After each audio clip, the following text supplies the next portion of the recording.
think that we can proceed with introduction of our speaker, and for those who will be late and for those who cannot join us today, we will have a recording of this meeting and we will send it to the emails. So I would like for everyone to introduce Oleksii. Oleksii is a long friend of Jessup who participated, who coached the team, who proceeded to octo-finals in DC, who judged Jessup numerous times. And I will give the floor to Oleksii, and he will tell you, I think, a lot of useful information regarding your preparation for oral rounds, which we, from our organizing part, advise to start as soon as possible because it's like really useful, especially due to the dates of the rounds. Yeah, thank you very much for the introduction. Hello, everyone. I would appreciate if it would not bother you too much if you could turn on your cameras, because it is easier to speak to the audience when you see the people you speak to. If it's too much of a bother, you can keep them turned off, or if you're doing something else and listening to this as a podcast. But if you can, please turn on your cameras. So the topic today, the oral advocacy, is really an interesting piece of work for all the students participating in Jessup, as well as other Moot courts. Because at the end of the day, in my experience, both from Moot courts and from real-life advocacy in courts and before arbitral tribunals, advocacy is a very subjective thing, which depends heavily on the cultural and other background of the person who's arguing, who is making the advocacy, and the person who is listening, the judge or the arbitrator. So this is an important caveat, which means that there are no hard rules. There are definitely certain tips I would try to give to you, and these tips should make it easier for you to prepare. But just remember that advocacy is very subjective at the end of the day. So in terms of the structure of this lecture, I will start with my thoughts and my propositions to you and questions to you about the preparation to oral rounds. I will then discuss separately the issue of practice rounds or mock rounds before the competition itself, and then go on to give some further tips on the presentation during the national rounds themselves, some tips on oral advocacy. So let's start with the preparation. And I should say that if at any time you have any question, don't hesitate to ask them. You can either raise your hand or just ask them directly. I also try to finish this in 40 minutes or 35 minutes so that we have a short Q&A session afterwards, during which you also could make any questions you would like to. So starting with the preparation, there are several important points at this stage. I fully agree with the sentiment of the organizing committee that first you should start preparing for oral rounds as early as possible, because there's never enough time. It's a hard thing to do, to prepare to oral rounds, and better start doing it now than dragging this to the late stage before the rounds, because there's really a lot of work to do. And at this stage of the preparation, I would say my first question / tip to you is about the strategic decisions you make as a team. So the first question is, who is going to be pleading in your team? And I believe that it makes sense to decide this as early as possible. Because in my experience, both as participant and as a coach, I have seen situations where several people wanted to be pleading, making oral arguments, and the coaches did not decide until the quite late stage which person would ultimately be making the oral arguments, so that different persons are preparing in parallel to plead the same issues. I would say that this is a thing you should try to avoid, and I would advise to determine as early as possible who is going to be presenting oral arguments in your team, so that you can effectively distribute responsibilities within the team. And it's quite okay that some people are willing to expose themselves, because of course oral advocacy, it's a stress, especially oral advocacy in English for Ukrainian students. At least it was when I was participating in Jessup. And some people are just not ready to expose themselves and to take this level of stress. So it's okay if uh, you are not willing to plead. I am sure many of you are not going to limit themselves to 1 year of Jessup and are going to return to Jessup next year. But in terms of composition of the pleaders, the strategy I find most effective is where you have two um, team members who are pleading, each team member dealing with 2 out of 4 issues, both for claimant and for respondent. For me, this means that the person who is pleading knows the case inside out and can think out of the box and can think and view the case from the perspective of both parties, which is really important because in Jessup, cases are usually balanced and the position of each party has its flaws and its merits. But of course, you can adopt different compositions. So there can be 3 pleaders or 4 pleaders. For me, 2 pleaders is the most effective scheme. But once again, this is a flexible thing. You can change it. You can uh, change it as you want. There is no hard rule that you should only have 2 pleaders. But the important thing is that you decide this as early as possible. The second tip for preparation is, I believe it's maybe an obvious one, but in my experience of judging moot courts, not only Jessup but other moot courts, it's actually the thing that is often the weakest part of the team's preparation is learning, addressing, and knowing the facts of the case.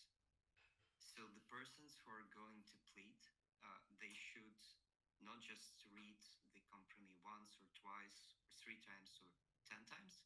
They should basically reread it each and every day and basically learn it by heart. Because if you think about it, in real life advocacy, in court cases and arbitral cases, usually the lawyers who are representing a party, they are dealing not with a 20-something page document, but with bundles of documents where there are like hundreds or even thousands of pages, and they have to keep it all in mind and be fully in control of the facts of the case. So in comparison, 20-something pages is not that hard to learn. Believe me, it may seem hard to you, but in reality, it is not that hard. But this is very important because very often the teams who are otherwise pleading good and making good arguments on the law, they can basically, their points can be reduced very much just because they're not able to address certain facts of the case. So learning the facts is very important.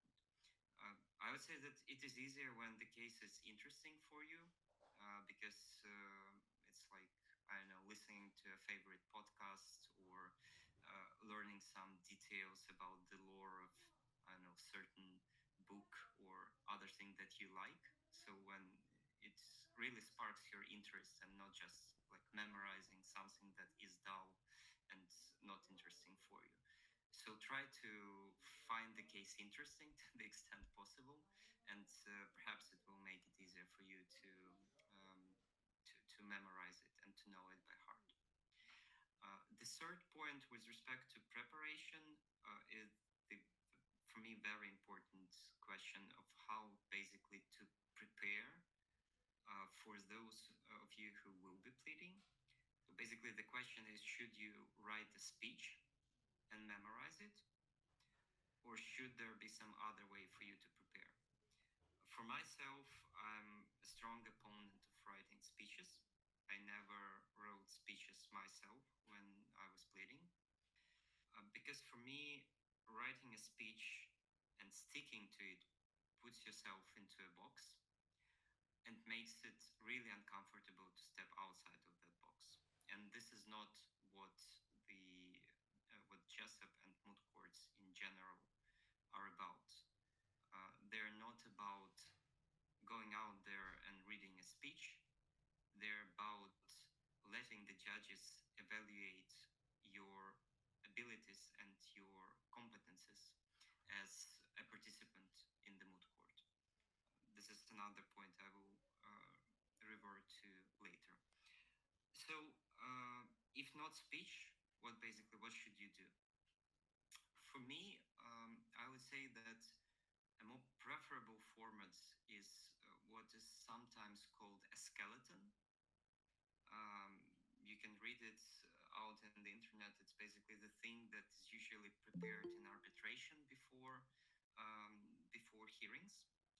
So it's not a speech, but it's a well-structured chart, or it even may be in the form of a decision tree of your case. So basically, within each issue, you have a sub-issue or several sub-issues, and these sub-issues may have other sub-issues. So what this document, this skeleton, should do, it should give you a good impression of your case, covering all submissions, all issues, sub-issues, and sub-sub-issues very briefly.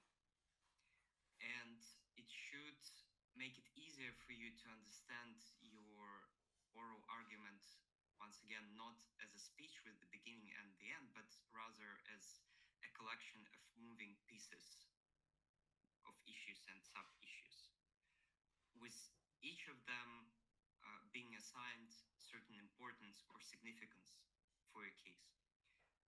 So, for example, within an issue, there can be things that you should definitely say for your position. It's like the core of your position. And you understand that even if you're running out of time, you should structure your presentation, your pleading in such a way that you always have time to say these things. There can be other things that you can say or you cannot say, depending on how much time is left for you, depending on how active the bench of judges is. And there may be yet another things that you only say if, like, the judges do not ask any questions at all, and you have to fill the time in, just not to end your presentation earlier, because there are different benches. Sometimes you get like a lot of questions, sometimes you don't get questions at all. So for me, this skeleton or brief structure, it's actually better to not just learn but understand your position, and to make this assignment of importance to issues which you should or should not necessarily cover during your oral presentation. And you can then make a short form of this skeleton and a longer form of this skeleton. The longer form may include, for instance, certain important cases you would like to mention within this issue, or other authority you would like to quote when you're presenting this issue. But once again, I would not advise you to fill it in with things you should say the way you should say them. So it should not turn into a speech. But once again, this is the thing that worked for me, and I find that it is still working for me, like in real life advocacy. It worked for the team members I coached, both in Jessup and in other moot courts. But at the end of the day, you should do the thing that is most comfortable for you. So if you find that it is impossible for you to prepare without having a speech, and that you have to have this speech to rely on, this is like your safe vest that doesn't allow you to drown, then of course prepare a speech.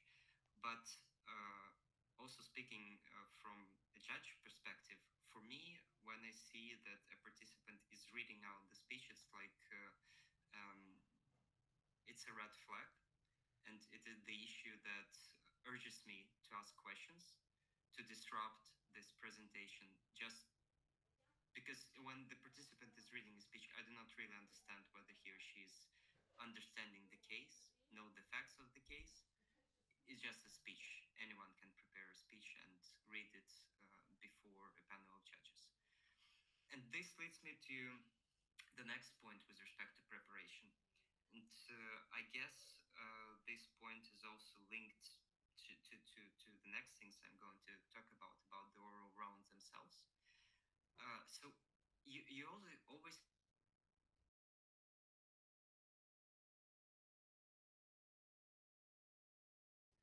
you have to remember that the most important thing for you is to get good grades from the judges. This is a competition where at the end of the day, the team that gets more grades wins, and the team that gets less grades loses.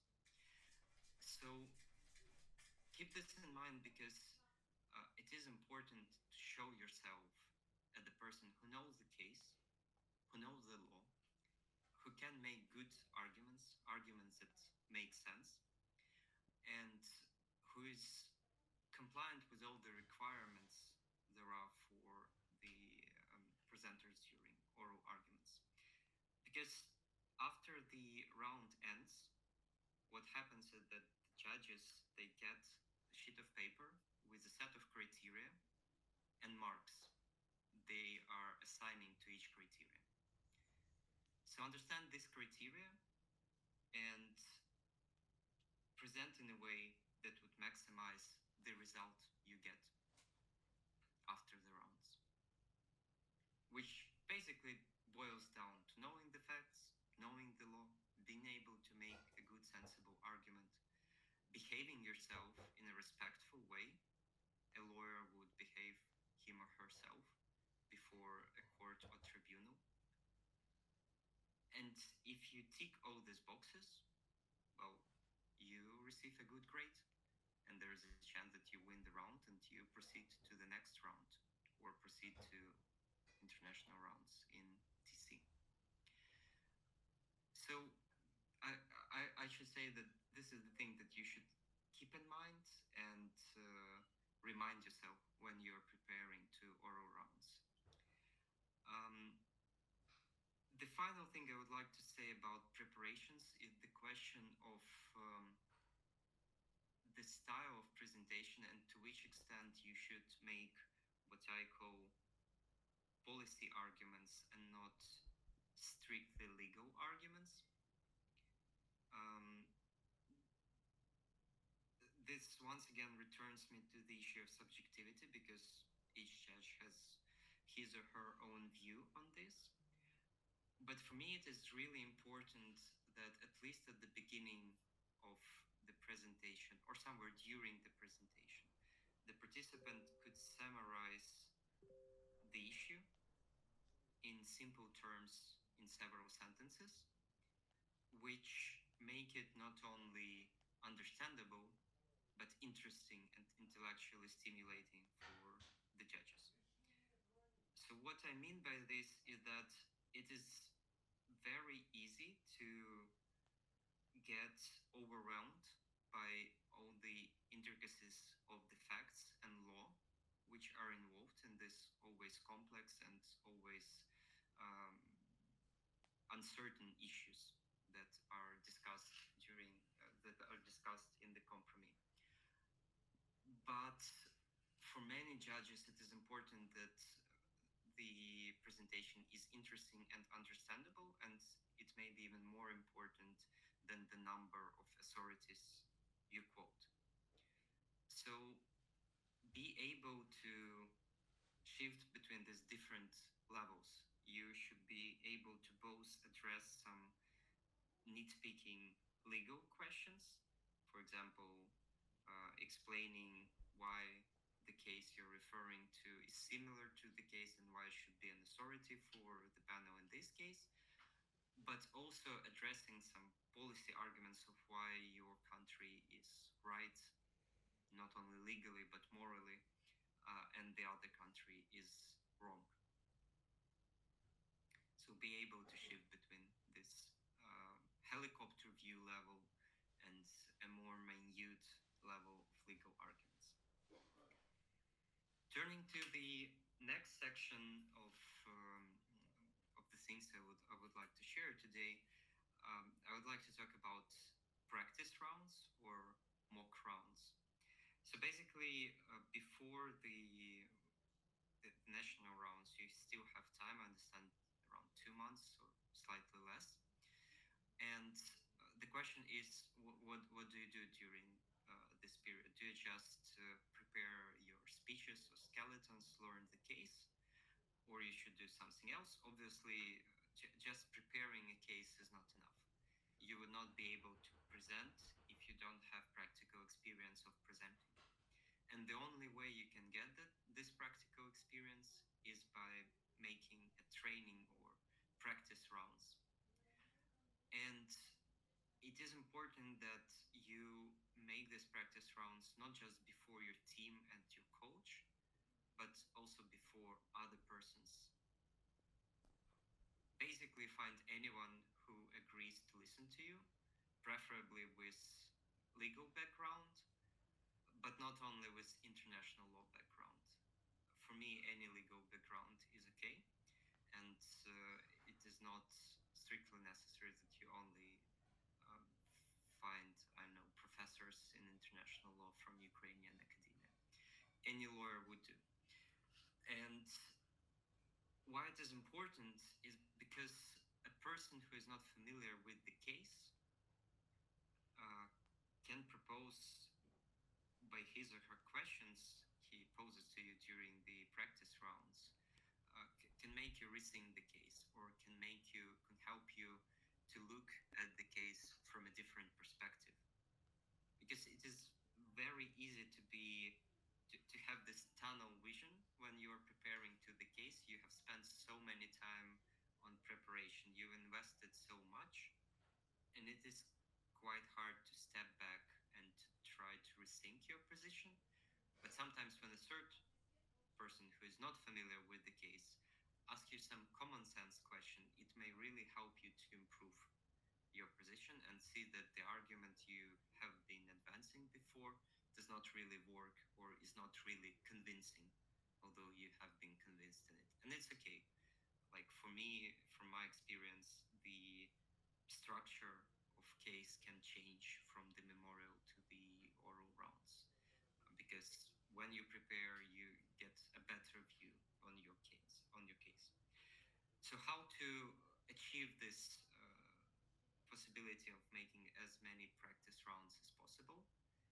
I would say that there are several sources for you to find people to listen to you. First, your universities. You can ask professors from your universities, or you can even ask your fellow students to listen to you. Second, legal markets in general. There are a lot of alumni of various moot courts in different law firms, my law firm, Avellum, included.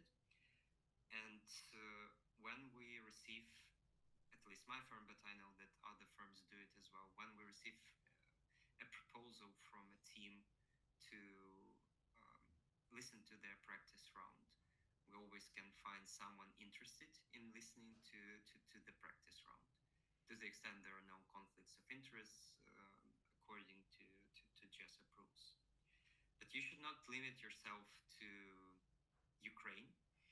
You can basically also try to reach out to international law firms, foreign law firms, international universities.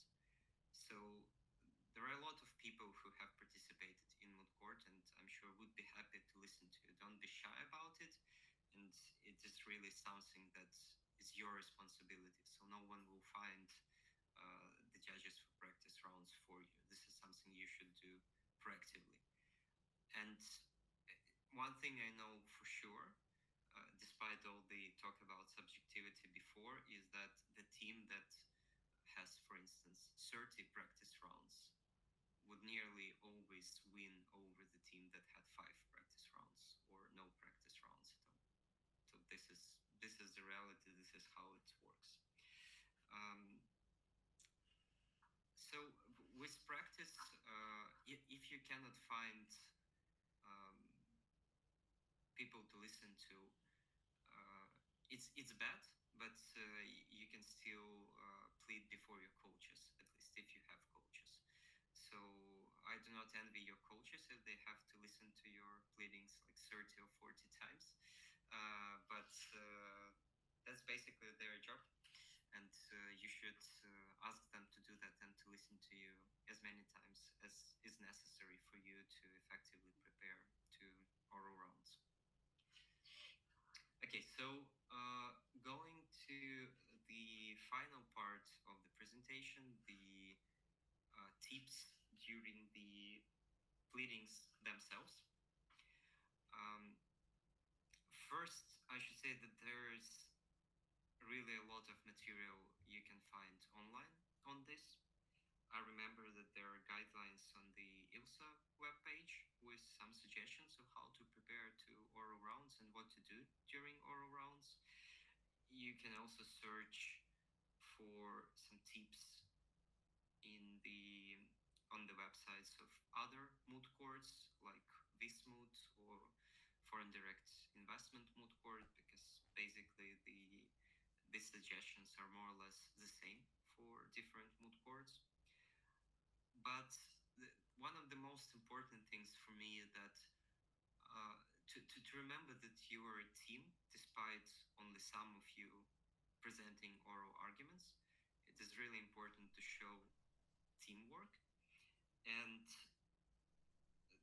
to act as a team. It is important that each member of the team behaves him or herself accordingly in the courtroom, acting respectfully during the rounds, not passing notes between themselves too actively, not reacting strangely to some things the other side says. So just remember that when the judges look at here to the presentations, like they can also see what the other team members do, and it is important that everyone behaves him or herself accordingly.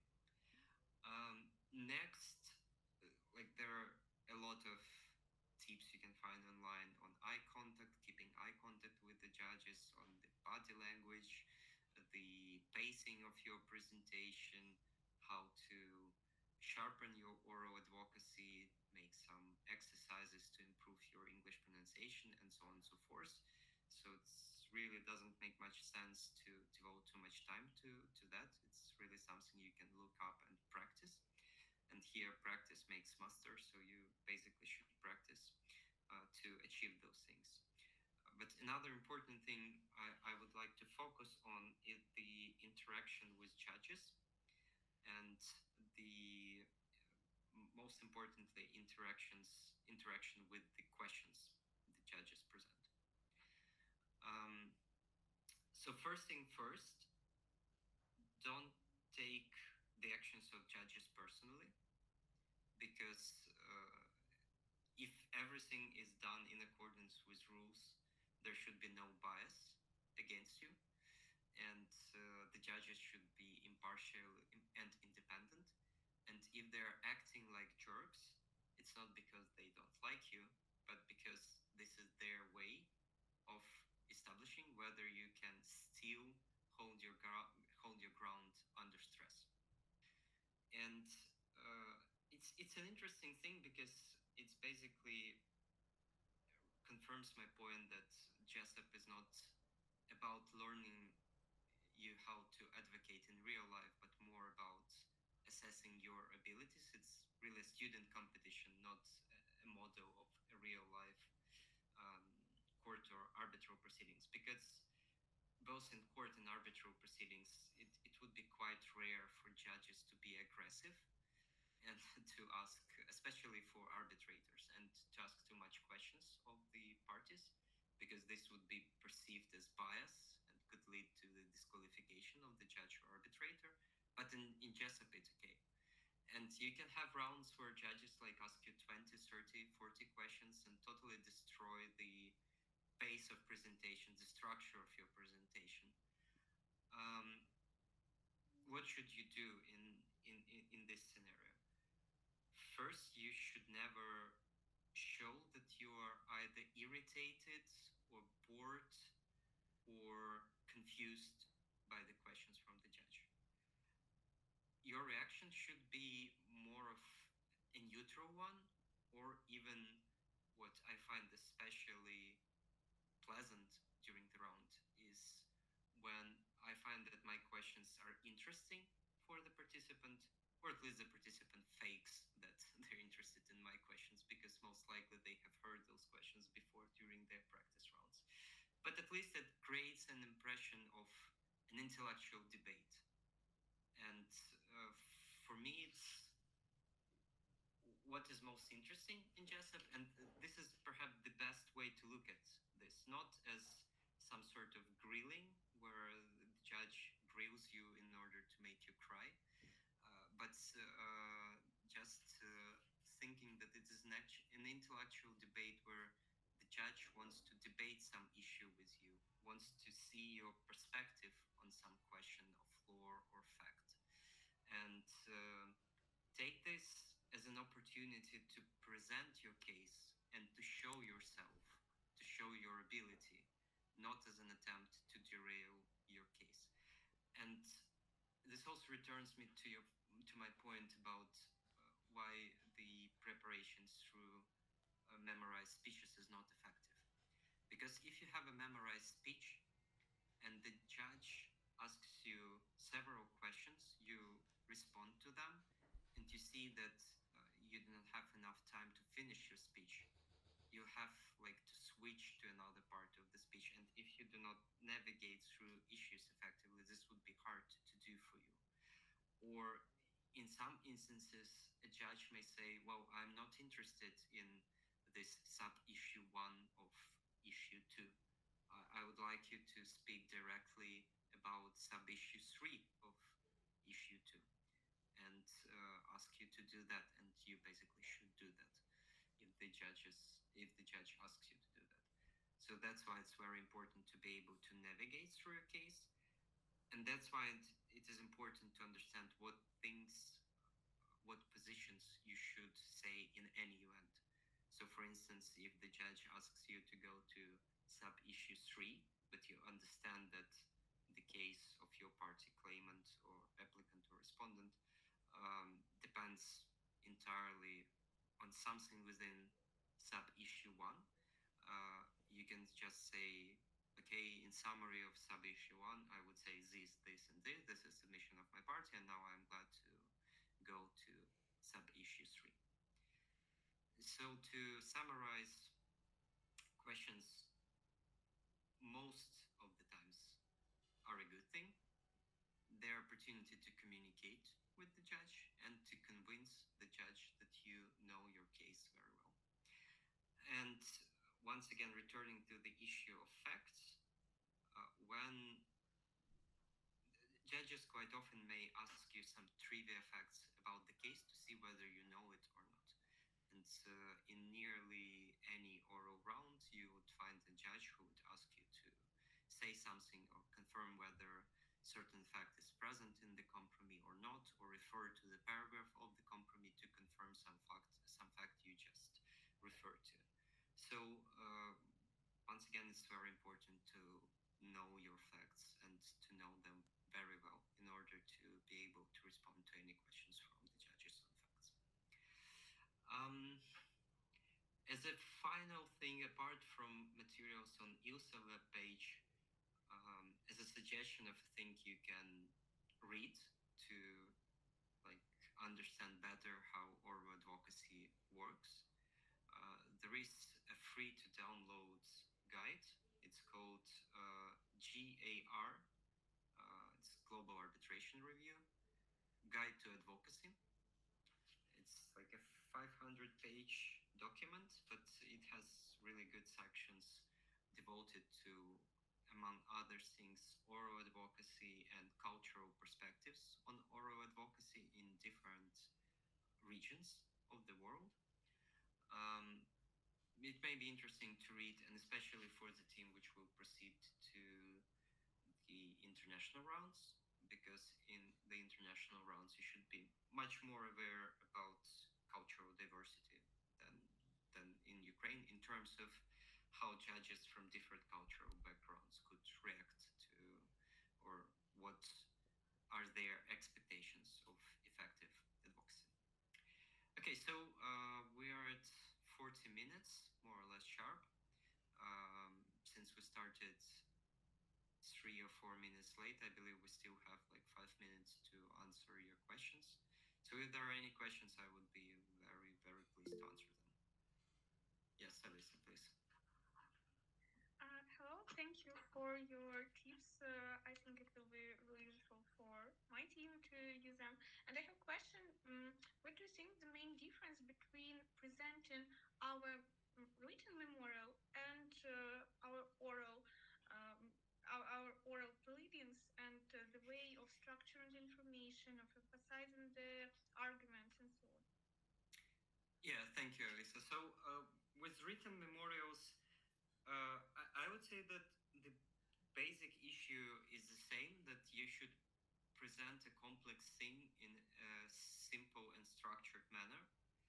But in written advocacy, you achieve this, for instance, by proper structuring of your arguments in terms of there is a table of content which shows clearly how your case is divided into issues, how issues are divided in sub-issues. In each issue and sub-issue, you have an introduction, you have sub-conclusions, you have conclusions. So basically, if the judge is bored and he doesn't or she doesn't want to read entire thing, it can just skip through introduction, conclusions, and still understand your case. So this is how it is done in written advocacy. In oral advocacy, you have to understand the peculiarities of human brain.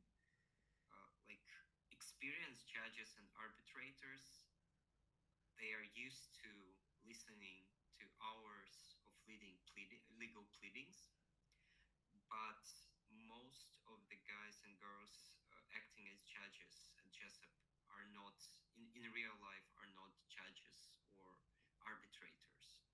So it's really easy to lose their attention. That's why I said that you should find the balance between like general policy arguments that tilt a little bit to the side of storytelling. So you basically tell an interesting story to a person, and some more nitty-gritty details with legal authorities, particular facts, and so on. So for me, it's effective. One thing that always works, that you clearly present the structure of your case at the beginning of your presentation. So you basically, the structure that works best for me is first you make several sentences of a policy statement, basically explaining that if you're acting for applicant, that looks, the respondents are really bad guys, they did this and that, this caused severe damage to our economy, and this court shall have jurisdiction over them, and this is the opportunity for our country, like to get justice, something like that, just from the top of my head. Of course, it would be more complicated than that. And then you go to say that there are 4 issues. I will present first 2 issues, my co-counsel will present second 2 issues. And on this, when you proceed to these issues, you start with the structure roadmap of your pleadings, explaining that first I will talk about whether this treaty applies, then I will talk about how to interpret this treaty, and third, I will prove that there was a breach of this treaty. And the summary should also be neutral, but neutral in a way that still makes your position look better than the position of the opponent. For the respondent, an effective thing to do is try to mirror the structure of the applicant's submission and to respond basically to the submission of the applicant during your pleadings. It's very effective when counsel for the applicant can refer to something, the counsel for respondent can refer to something counsel for the applicant has just said. So it just shows that you are not just relying on what is written in your memorial, but you're actively listening to the other side and reacting to that. And that's why rejoinders and sub-rejoinders are also very important, because they show how sharp you are, basically, how how easy it is for you to catch something in the pleading of another side and to make an effective counter-argument on the spot. So that's why it is important in practice rounds to practice not only your presentations, like the whole thing for 20 or 22 minutes, but also to practice rebuttals and surrebuttals. Does this answer your question? Yes. Thank you. Great. Any other questions? I think I will ask one question. It can be useful. Do you have some tips like on some things which are important when you start judging, but which you cannot see when you're just a participant? It's a very good question.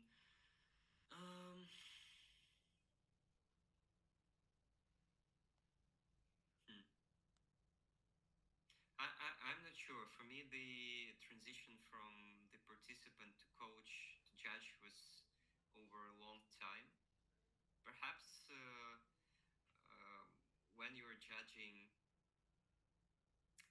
once again, there are judges who have participated in moot courts before, and I believe that they have better understanding of the stress the teams go through before they reach this stage of the competition, and maybe they're more sympathetic to the teams. And there are judges who have not participated in Jessup before, but I believe less and less so.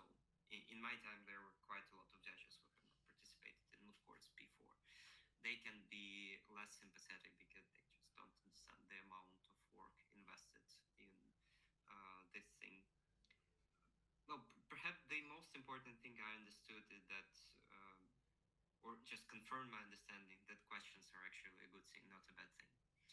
But I believe I understood that as a participant as well, because it was interesting for me to, the most interesting part of competition for me when I was a participant was answering questions from judges and making some debates, discussions with judges. It was the most fun thing. And when I became judge, it remained the most interesting thing for me. So if I'm judging your rounds, if I will be on the rostrum of the judges for this year competition, I will be asking a lot of questions. Just one thing I can say for sure. I think if we have no further questions, I would like to also say that if you will need any assistance to find your practice round judges, Oleksii mentioned, you can always write to us in Instagram or in email, and we will try and help you find someone, because it's really one of the most, I think, important things in your preparations, which can really elevate your experience. Agreed. So if we have no further question, we would like to thank once again Oleksii for joining us and sharing his expertise and experience. And we will have some more webinars and information for you in due course, so let's keep in touch. Thank you very much. Thank you for inviting me, and have a nice and peaceful evening, everyone. Bye. Yeah, bye everyone.